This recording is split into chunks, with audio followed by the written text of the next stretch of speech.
Now will discuss about nucleic acid. Nucleic acid बहुत ही एक compact और बहुत ही स्पेसिफिक टाइप का मॉलिक्यूल है, तो इसके बारे में हम लोग डिस्कस करते हैं। जैसा कि आप लोग जानते हैं कि न्यूक्लिक एसिड जो है वो डीएनए और आरएनए के फॉर्म में हमारे बॉडी के अंदर मिलता है। तो न्यूक्लिक एसिड में एक wide variety of secondary structure होता है। One of the secondary structure existed bye DNA is famous Watson and Crick model. The model says that DNA exists as a double helix. तो अब इसी के बारे में हम लोग डिस्कस करते हैं कि ये किस तरह से होता है। तो डीएनए का अगर हम स्ट्रक्चर देखें तो हम यहाँ पे देख रहे हैं डीएनए इस तरह से डबल हेलिक्स स्ट्रक्चर है, और ये जो मॉडल दिया था ये वाटसन एंड क्रिक ने दिया था। और ये डबल हेलिक्स होता है, two strand of polynucleotides are anti parallel run in the opposite direction. इसमें जो एक हेलिक्स ये है और एक हेलिक्स ये है, तो इसमें हम देखते हैं कि 5 to 3 डायरेक्शन दिया जाता है। इसको कैसे दिया जाता है अभी हम लोग डिस्कस करेंगे। और दूसरा है 3 to 5, यानी 2 स्ट्रैंड होते हैं लेकिन दोनों का अरेंजमेंट जो होता है वो एंटी पैरेलल होता है। जैसे आप यहाँ पे देख रहे हैं, अगर हम डीएनए के कंपोनेंट की बात करें तो डीएनए जो होता है मोस्टली, या कोई भी न्यूक्लिक एसिड जो होता है वो मेनली 3 कंपोनेंट का बना होता है। फर्स्ट कंपोनेंट यहाँ पे आप देख रहे हैं, ये जो है ये क्या है, पेंटोज शुगर है इस सर, और इसमें अंदर की तरफ जो है नाइट्रोजनस बेस होता है और बाहर की तरफ फास्फोरिक एसिड होता है। फास्फोरिक एसिड ही वो स्ट्रक्चर है जो एक पेंटोज शुगर को दूसरे पेंटोज शुगर से अटैच करता है, ऐड करता है, और एक चेन के फॉर्म में, एक पॉलीमर के फॉर्म में आ जाता है। तो अगर हम इसको पूरा इतना लें तो इसको हम लोग बोलेंगे न्यूक्लियोटाइड। तो nucleotide is a unit of या मोनोमर ऑफ न्यूक्लिक एसिड। तो कई सारे न्यूक्लियोटाइड जो हैं वो एक सीक्वेंस में अरेंज होकर के फॉर्मेशन करते हैं न्यूक्लिक एसिड का। एक यूनिट ये हो गई, दूसरी ये हो गई, तीसरी ये हो गई, इस तरह से।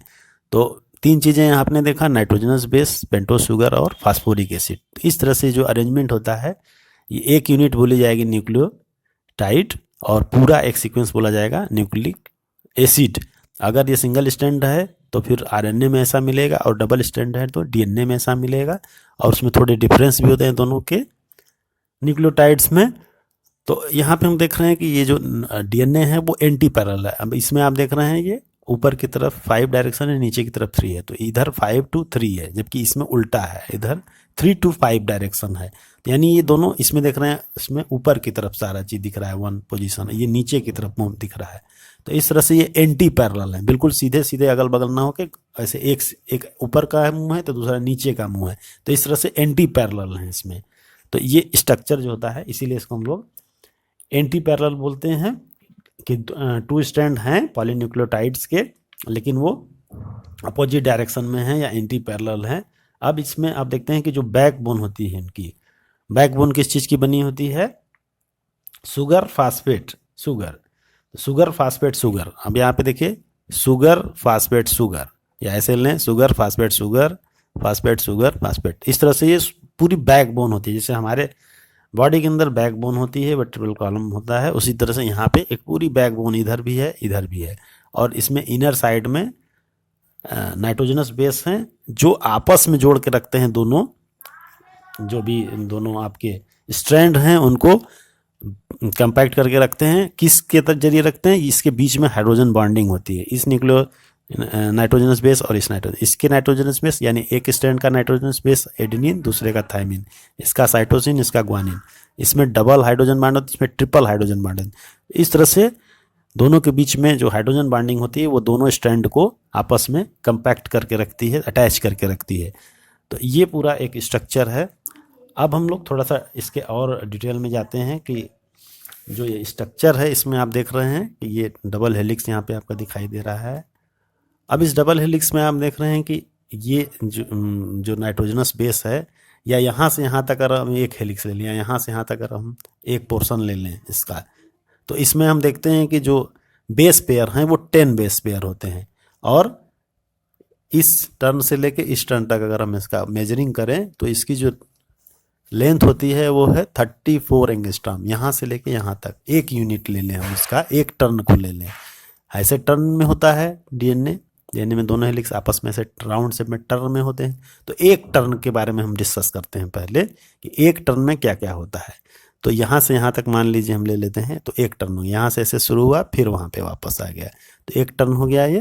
तो 1 टर्न में क्या होगा ये देखते हैं, 1 टर्न यहाँ से यहाँ तक आ जाएगा आपका, थोड़ा और नीचे तक आ जाएगा ये, इस तरह से यहाँ से यहाँ तक 1 टर्न हो गया, ठीक है। ये ऐसे आया, फिर ये ऐसे टर्न हो गया, 1 टर्न हो गया।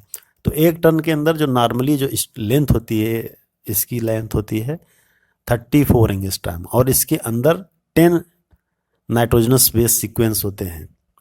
तो 10 होने का मतलब कि अगर हम 2 नाइट्रोजनस बेस के बीच का लेंथ लेंगे तो वो कितना होगा, 3.4 एंगस्ट्रॉम। एक देख रहे हैं यहाँ पे ये है, ये सब नाइट्रोजनस बेस हैं, एडेनिन, गुआनिन, साइटोसिन, थायमिन।